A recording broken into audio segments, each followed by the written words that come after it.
Welcome to the Rhonda Grant Show with your host, Rhonda Grant. If you believe that there is more to life than what you see right now, and you want to find out more, listen in as her guests share their journey and their extraordinary experiences.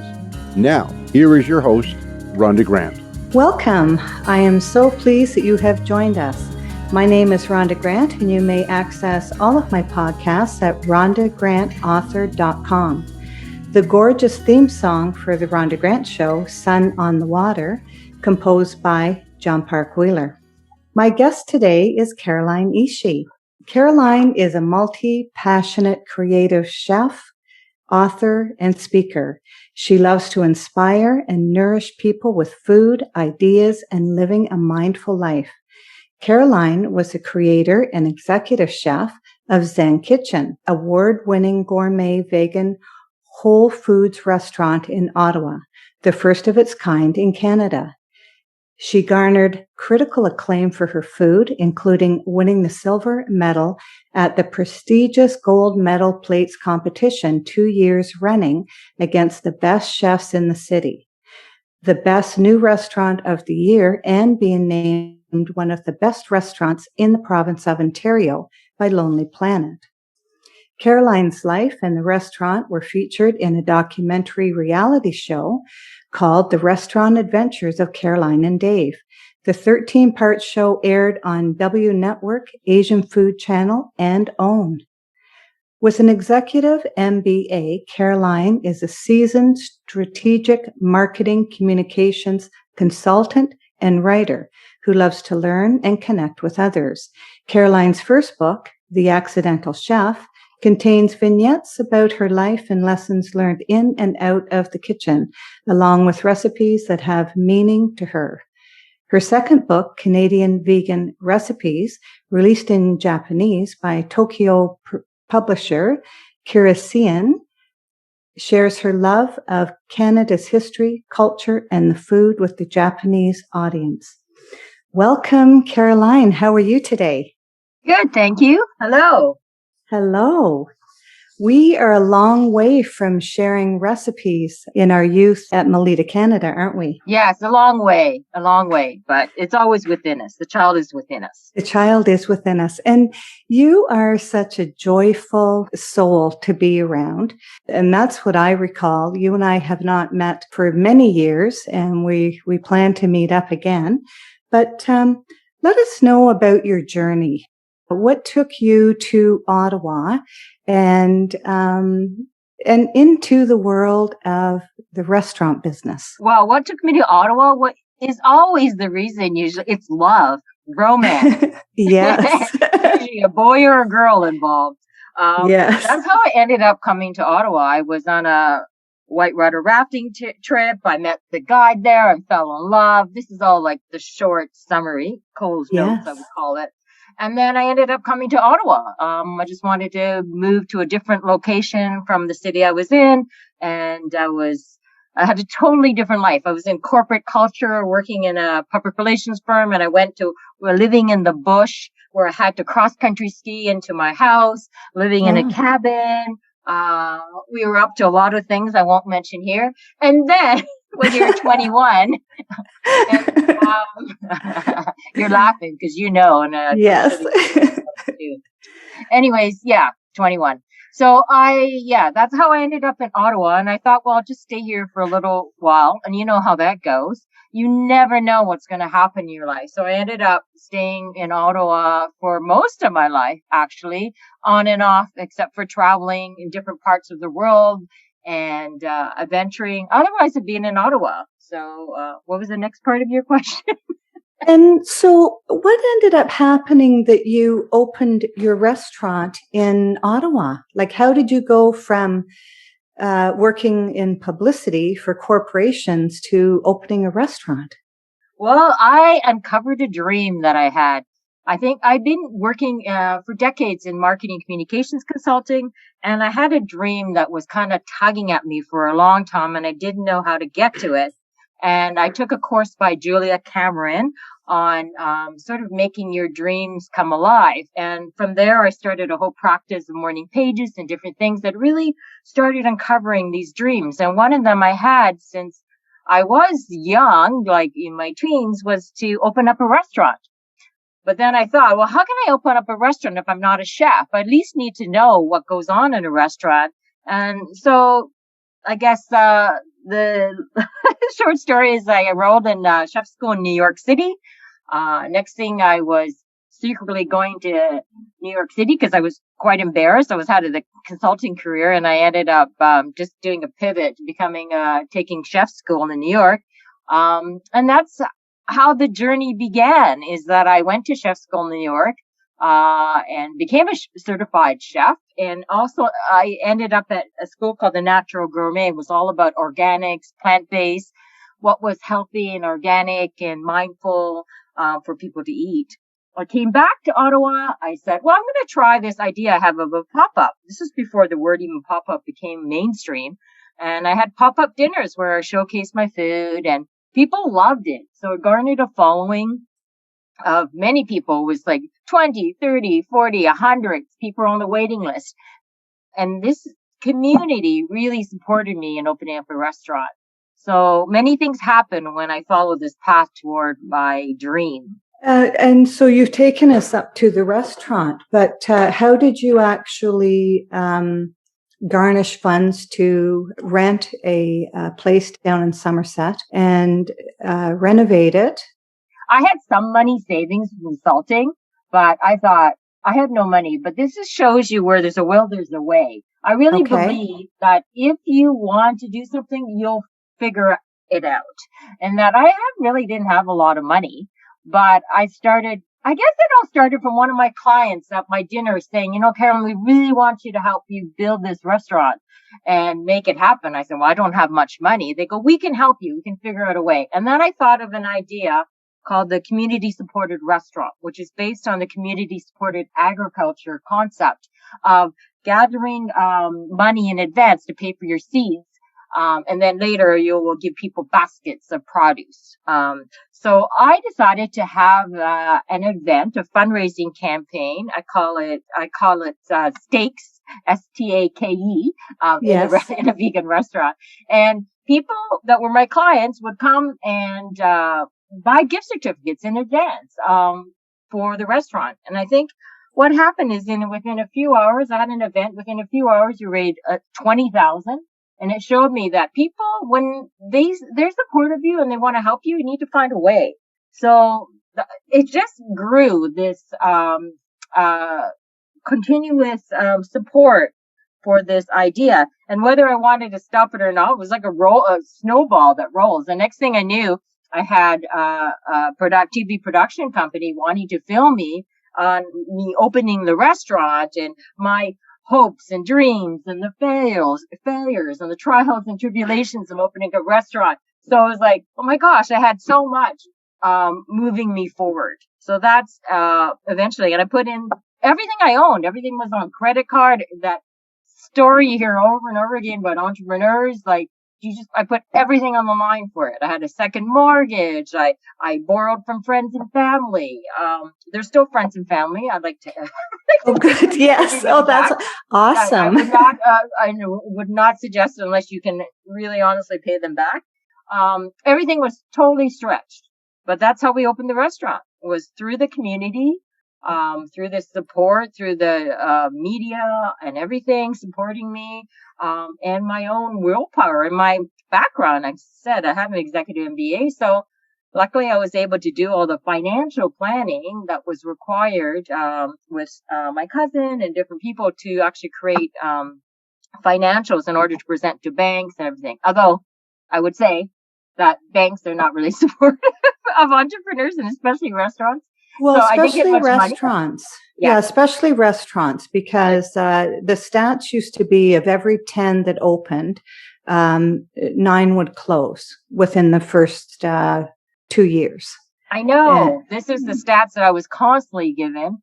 It's like somebody telling somebody not to get married because the stats are high against divorce. What do? If you want to get married, you get married. The same thing with opening a restaurant. You open a restaurant, you know it's 50-50. It could go against you, but you're so much in love, I would say, and it's a passion when you open up something. It is like being in a romance, And Well, sometimes, and the thing, and that's the ingredient too, not only for life, but in the kitchen, isn't it, Caroline? I mean, when you're preparing meals with love and excitement and all of that, and they've done studies on this, that people, they keep on coming back because it's not just the food, it's the atmosphere that you've created in that restaurant. Because I'm sure that you've been in a restaurant like I have where it's just, the energy's not that great, and maybe the food was fine, but you don't go back because there was something there, that there was a missing ingredient. And just hearing your voice and just how joyful you are, and even excited talking about that time, I can imagine that people were attracted to you and your vision, and you just love to feed them good food. Right. And I also think that, when we eat with our hearts, that it's what I call a taste memory. It's something, and a lot of authors and a lot of chefs along the way have talked about this. It really ingrains in somebody's heart. If you think about it, if you've had your mother's cooking and she's passed away, your grandmother, and you try that same recipe, it never works. It's never the same. And you think, why? Did I use different flour? Did I use a different milk? No, it's that energy. It's that love that was there. It's the dedication into creating something. I think that is the energy, and it stays with you. I call it, a lot of it, like comfort too. Like you smell something and then you remember your mother, your grandmother, you remember a picnic, or, it could bring you weeping because you thought of your mother or father that has passed away. And just by this simple act of remembering that taste that you had, that's so incredible, the power of food. That's why I love it so much. It's crazy. It's so crazy, the power it has. Yes. And with 3 meals a day, there's a lot of laying down of memories, isn't there? Yes, if they're memorable, most people, like me included, you just grab something, you're not as mindful as you could be with. So it's not memorable. But when the times, and I think it's mostly when you share food with people, that somebody you love, that is a memorable moment. That create. There's many things that create it, but that's part of the memory. Well, I love talking about that part of it because it's just, lots of times that is overlooked. So when you left Ottawa, you left the restaurant. Where did you go after that? What did you do after the restaurant in Ottawa? That's a good question. I went everywhere and anywhere. I was sort of devastated, heartbroken, burnt out after I left the restaurant, because that wasn't only leaving the restaurant, it was leaving a 17-year relationship, a long-term relationship. My father had passed away, and I was with him, and almost till he died. It's heartbreaking, all of those things. I had many on that trauma scale or stress scale. I had too many, and I realized only looking back how much trauma I was under, and how long it takes to so-called truly heal. Like, you think people will tell you, you should heal, do this, or you should do that. But I think only you know how long it takes to feel better. And there's many steps I took along the road, but it was a long journey. I went around the world to different places, in Bali and Thailand and Japan. I worked several places. I traveled, I wrote a lot, and really reflected on my life. So there was a lot of things I did. Yeah, and you also authored The Accidental Chef during all of this time. Yes, I birthed the book too. I didn't know. Sometimes when you birth a book, you don't know how you do it. Not that you don't remember. It's like probably giving birth. Like, I haven't given birth, but I could just imagine it's excruciating, painful. It's a lot of work. And I think you really have to want to write a book in order to do. I believe it's in you. It's not, so many people say they want to open up a book or write a book like they want to open up a restaurant or get married, but they don't realize how hard work it is in the end. You really have to want to do it and be in it. So I birthed a book that was within me.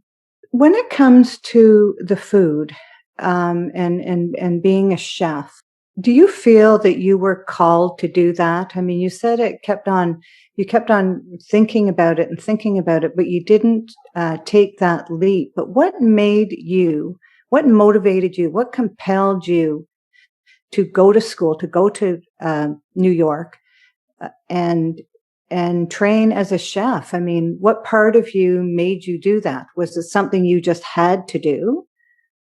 Yeah, I guess it was something I had to do. Once you start uncovering your dreams, it was something that was really calling me to do, not to become a chef. And that's why my book is called The Accidental Chef. In a million years, I never thought I would be a chef, for sure, for sure. Okay. So it wasn't, that's the thing with callings. They're kind of like very vague.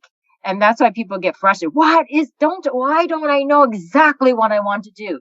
It's because it's sort of an adventure, in that you really need to go down the path, the yellow brick road, and then figure out what it might be. You're getting hotter, you're getting colder, this might not work, this might fail. So when I figured out that I wanted to open a restaurant, then I thought, well, I'm not the same person I was when I was in my 20s. I want to create a restaurant with very healthy, nutritious, and delicious food. So where would I go? So I went to the Natural Gourmet, which is all about healthy food for the planet, and environment, and our body. So it was totally different. So it changes. The dream is there in a very, I would say, romantic way. And it's about following that road and then figuring out. It's almost like you're blindfolded in a way when you go down this path and you don't know. You just have to keep on going and have faith in yourself. And one step, as Oprah says, one little step after the other. You don't have to know the whole plan. I like when I took the course with Sharon, I like what she said about, teacher had said about, a lot of people come to her asking her, I want to be a screenwriter, but I don't want to move to New York and LA. I don't have the money. It's expensive. And she goes, you know what you have to do to be a screenwriter? You have to start writing.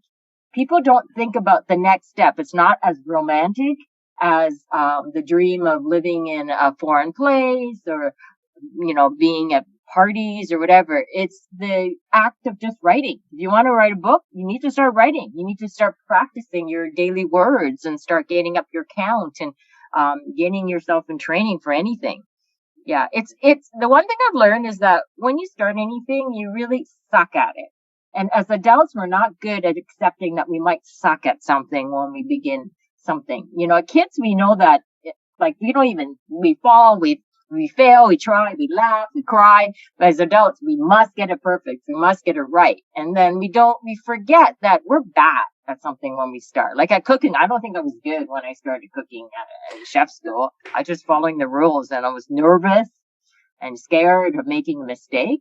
But it took me many, many years of just working at it, practicing, realize, and then bringing in the passion that I realized I had a gift for it. So I think we sometimes give up too early too on our dreams, to thinking we suck at it, when it's like the suck factor is part of going forward. Yeah, and I mean it's the stories that you tell yourself too. Right. Some people may see obstacles as messages that they shouldn't be going down this path, where yourself, you would see the obstacles and you knew that they were there for you to overcome. And sometimes. Sometimes. It's just as hard on me as anybody else, I would think. I have a very negative, critical thought pattern, I would say, person in me too. Yeah, but you can't do it and so on. Well, the thing is, but successful people find a way to get over those obstacles, where people who give up too early. And It doesn't sound like a person like you, with the accolades that you have behind your name, and you're still moving forward.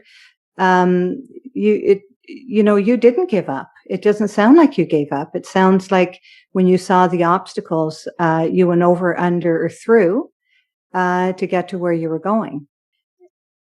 So I commend you for that. I mean, that's there's not a lot of people that would do that. There's not a lot of people that would leave everything behind in a place that they were comfortable with and go to a different country to learn a different skill. I mean, that took a lot of courage and bravery. And that's amazing that you've done that. Thank you. I didn't really think about it. No, you don't until you look back. I know. I live a lot in the present, and it's about just whatever's before you, then behind you. I know I went through a rough past, and even my childhood was really rough, but I try not, I notice it and observe it, and I appreciate it, but I move forward too. I've always been a person to this positive sense in me to move forward, even then when things get really dark and down. That has been a gift. Yes, for sure. Yeah. So you spent some time in Japan recently. Yes, right? You were flying back home right when COVID was beginning. Last March, you flew a year ago, right? It's actually a bit later in August. I flew home around August in the midst of it, actually. Yeah. In the middle of it or somewhere. Who knows what the beginning, we know sort of the beginning of COVID. We don't know the middle and end. It's like a book we would like to finish. It's so just read the chapter. On and on. It's like, okay, what? It's like on a Netflix series and 3 seconds, the next episode is on. But we can't stop it. It's like, when does it stop? But that's right. Yeah. Anyways, in between it, I came back. I was in Japan for the year teaching English in the remote countryside in a mountainous area of Shikoku Island to young school children. So that's what I was doing. Another dream of mine. Jack did it.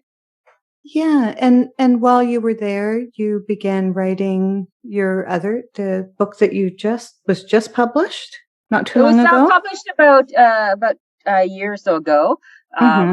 It was done. It's about Canada, but it was finished off in Japan, and it's about Canadian culture and history and recipes. And I veganized them to make them more plant-based, because the publishing firm was more into healthy vegan food. So, but I did a lot of research on that, on Canada and how best I could present it to the Japanese. Because first I had to understand it myself. Like, what is Canadian food? What is Canadian culture? And, once I could confirm that for myself, then I could bring that to the Japanese and be proud of it. And that's awesome. Yeah. And so where is that available? Is it available in Canada? It might be available in Canada, but it's mostly available in Japan. It's available through all Japanese online and Amazon JP. It's available through that. I'm not sure. There might be some Japanese book companies in, for example, the US and other countries. So right now I know it's available through that. Awesome. That's just awesome. I think it's just been fascinating. So what are you doing now? What am I doing now? Talking to you. Yes. and enjoying myself.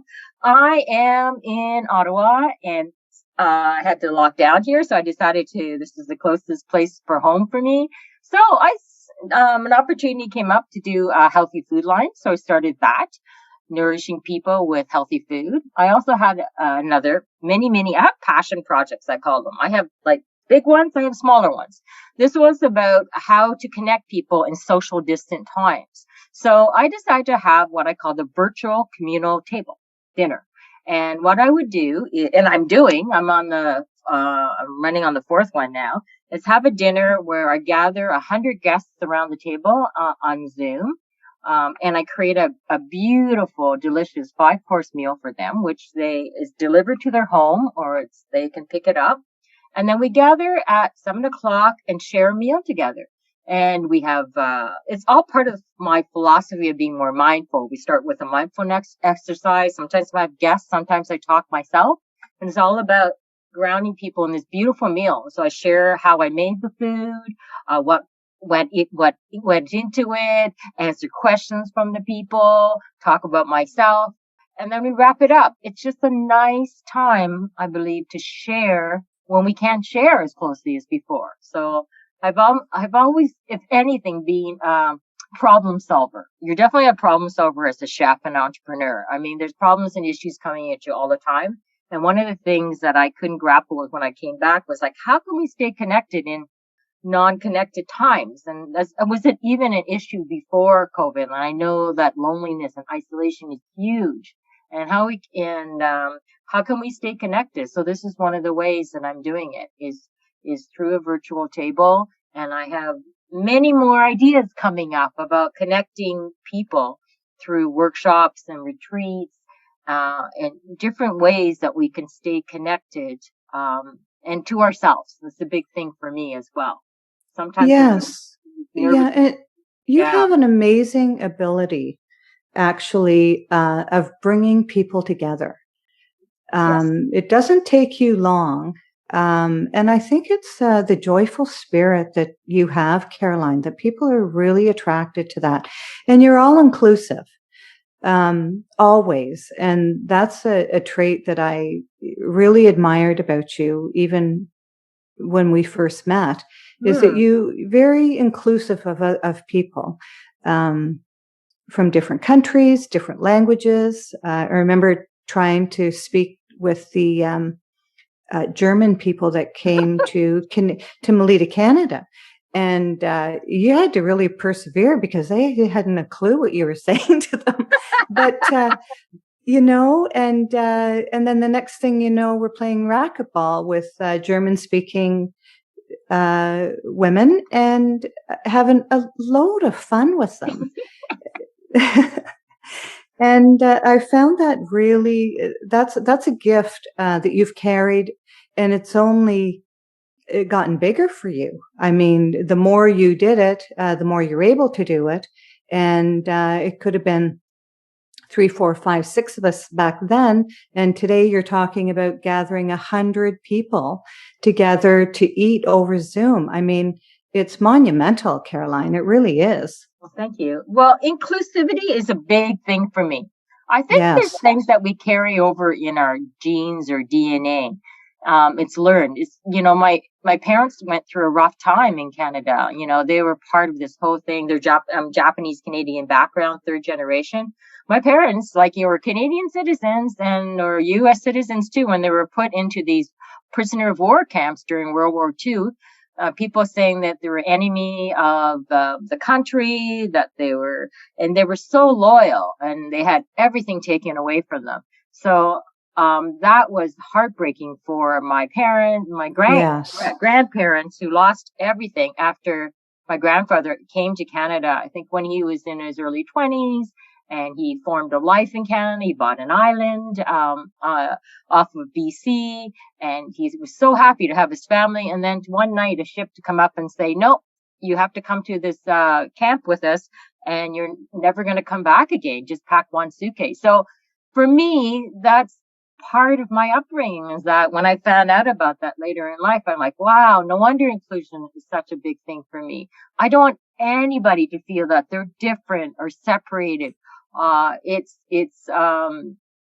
It makes me cry when I see that happen. When people are not included. So I make sure, and that's part of the reason I do vegan food. A lot of people ask me, I'm not veg. I eat mostly veg, but I'm like most people in that I try to eat a healthier food. I try to eat more plant-based.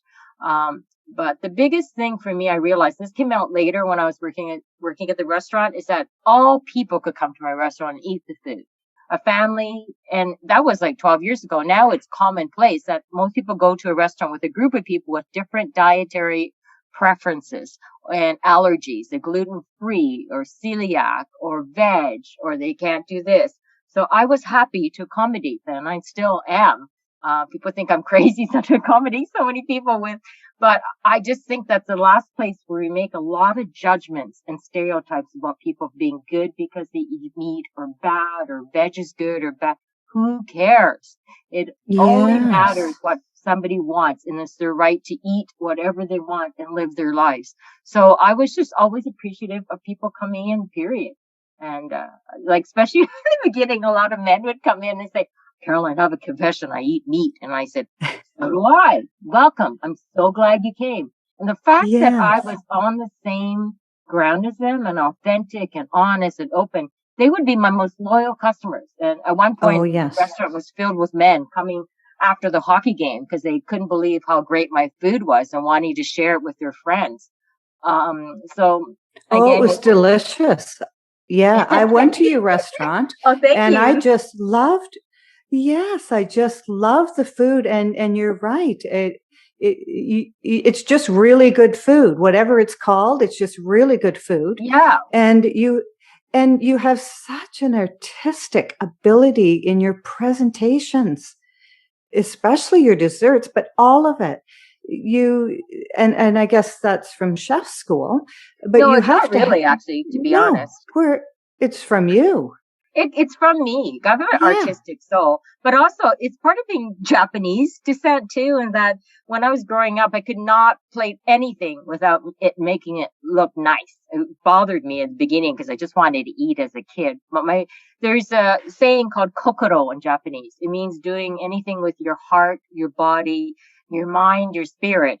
And I think anybody's experienced that if they've gone to Japan and they see that everybody has that, meaning whether they're a garbage person or they're welcoming you at a store, or they will put their heart and soul, and they're not faking it, into what they do. And so plating for me is part of my spirit. I need to, and I also believe that food should look good, that we eat with our eyes and our hearts. So we need to start first with visual. So I feel like it's me on a plate. So I got to make myself look good, and and appealing, you know. Yeah. So if it's me on a plate, I can't slop it on a plate and call it me. It has to look nice. I want to delight people. I want to make them happy with my food. I think most of us do what we do because we want to make others happy. We want to fulfill a need, and for me, that's bringing, like Kondo would say, spark joy, ping, spark joy in people's lives. And if I can do that with food, that's amazing.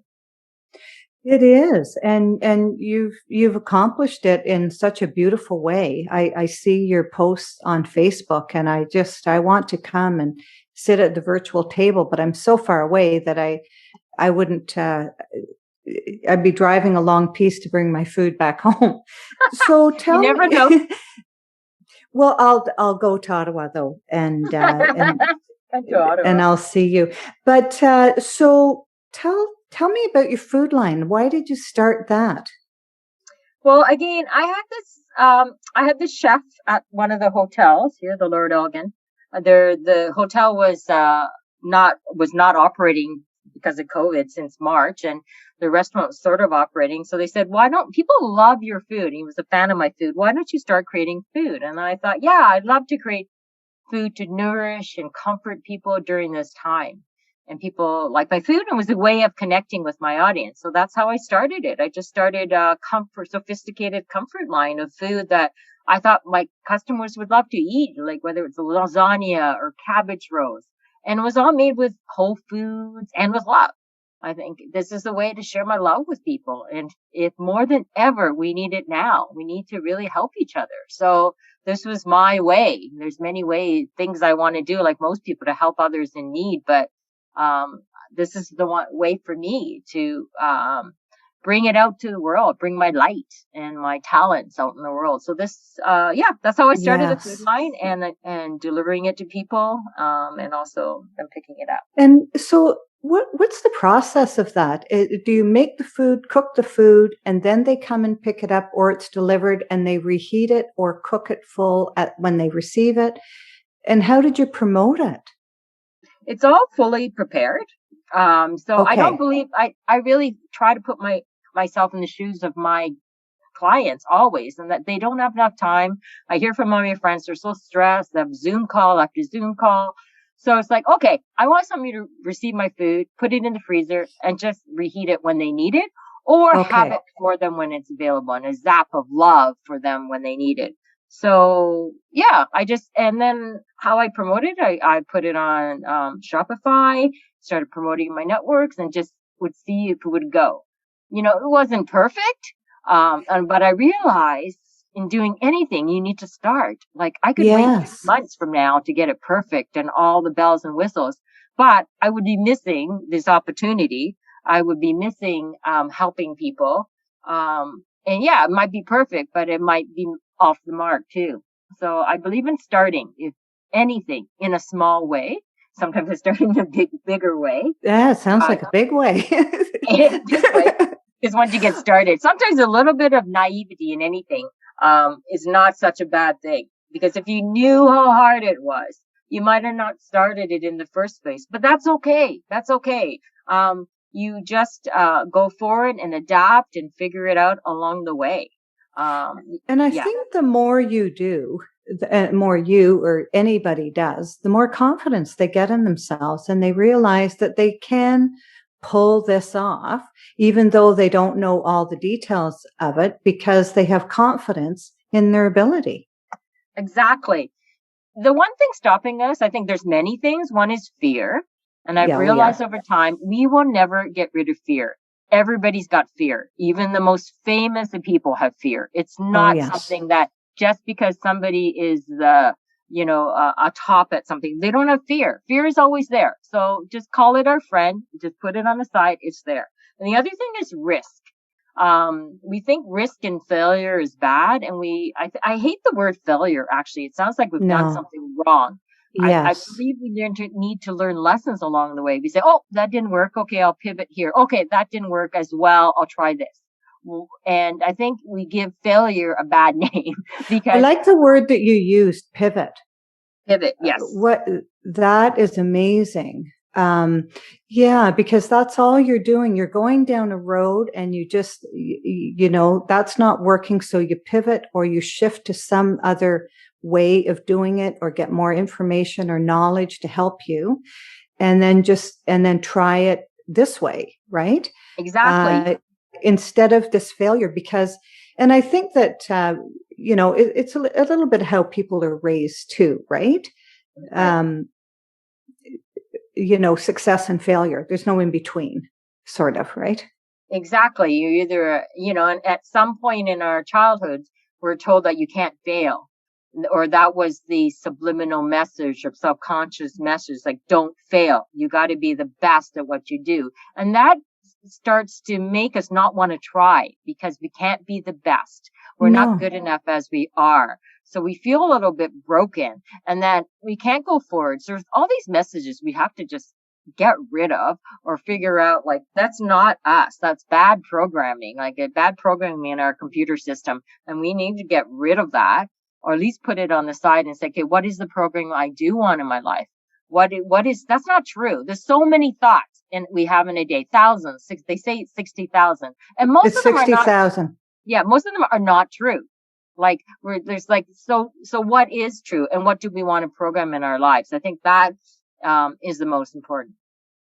Yeah, and the thing is, I think it's actually more than 60,000, but most of them is what we thought of yesterday. So we keep on running this reel inside our brain that we're not even really aware of.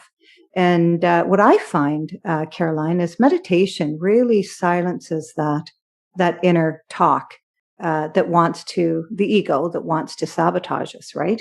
And, exactly. And I think that success, and especially with the information highway that we have, is the bar is so high. It's so high that, people may become discouraged just by seeing that, Yeah. And I think that what's highly destructive is comparison. I mean, I try to avoid, like, I'm on social media, I try to go out, and not look at it as comparison. It's really hard. So-and-so has a better body. So-and-so has a better life, or it's just a touched up photo. And we put so much weight into that. So the comparison kills. It's really hard. It's not like if we start looking at it, automatically we get depressed thinking we're not good enough. So that's another thing. But I think the message is, if you feel inside of you that you want to do something with your life, you just really need to try and do it, because there's another saying that when you are walking the life that you're supposed to be walking, the universe just bows down and opens doors to you, and synchronicities happen to help you accomplish what you're doing. And you might not realize it until you look back over your life and see that there's something bigger than yourself has helped you get to where you're going. Exactly. And I've always believed too, you can't label something as a success or failure until later in life. You don't know. Because of that failure to catch a train or whatever, you ended up meeting your partner, or because of this failure, you ended up doing something else. So that's the interesting part when, I try not to label anything bad or good, because you really don't know until we don't even know, even during this lifetime. Who knows? That's another big thing for me. Mm-hmm. Like, who knows? So before we wrap up the show, Caroline, I must ask you, what is the extraordinary discovery that you found in your life? I believe that we can create anything we want to. It might not turn out exactly as we thought. It might not put us exactly in the path, but I think by starting, we create a revolution within ourselves. I think that's what I would say. Amazing if you're curious about life and yourself, and have that childlike curiosity of adventure. You can go to amazing places by staying open and in love with yourself and life. Mm-hmm. That's awesome. Thank you very much for that. How may people reach you, Caroline? I guess through my website, www.carolineishi.com.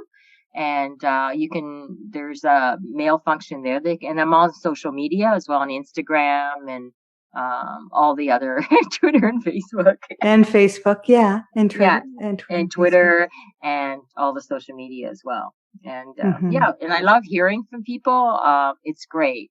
I love hearing stories from people. And to see how connected we are with one another, more than we're distant. I think more. Yes, that's right. Yeah, we need more connection and more authenticity in our lives, meaning that we need to show people who we are, and not think that's, if we had a bad day or something, that something is wrong with us. Like, we just need to be real. We have to, I think too, we need to try not to be afraid of ourselves and who we are.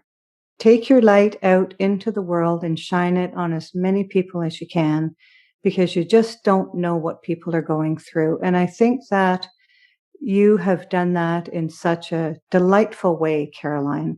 And your food is one of the ways that you heal people, heal their souls probably. And so what a gift that you are, and what a gift that you've given the world. Yes, I remember somebody saying that it's selfish not to put out. If you're sitting on gifts, it's your role to find out what they are and share them with the world. It's selfish to live this lifetime and sit on those things that people can be benefiting from. That's a saying that I try to go to when I think, what am I doing? And it's like, yes, we have those gifts, and please share them with others. Wow. What fabulous advice that is. Thank you so much. I've so enjoyed talking with you again. We could talk for a long time, but I must wrap up the show. So this is Rhonda Grant and my delightful friend, Caroline Ishii, with the Rhonda Grant Show, author of Magical Forces Within, Extraordinary Discoveries in an Ordinary Life, inviting you to look for the magical forces within yourself today and every day, just like Caroline Ishii is doing. Thank you very much. Thanks for tuning in to the Rhonda Grant Show with your host, Rhonda Grant. If you would like to find out more information about Rhonda and her upcoming guests and the work that she does, go to her website, rhondagrantauthor.com. That's rhondagrantauthor.com.